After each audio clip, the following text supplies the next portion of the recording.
I'm not proud of this. Well, back to the blade today, do some ABS thing. Gotta move this thing out of the way. Yeah, I've been out on this thing twice. Might put some footage up of that.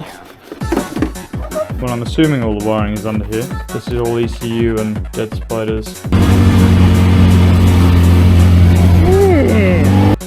So I'm not even at the run-in service yet, which is a pain in the hole. I don't negotiate with trim clips, just like the US don't negotiate with service. Don't mess about.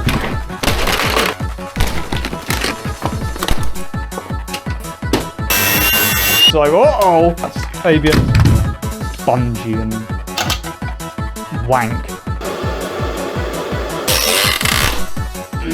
Oh no!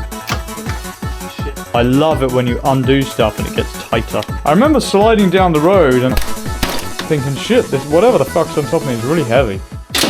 And then it kind of slid off and we sort of came to a graceful stop. Oh man, this is fucking annoying me now. Holy shit. Oh no, hold on. That is your ABS loom. Yay!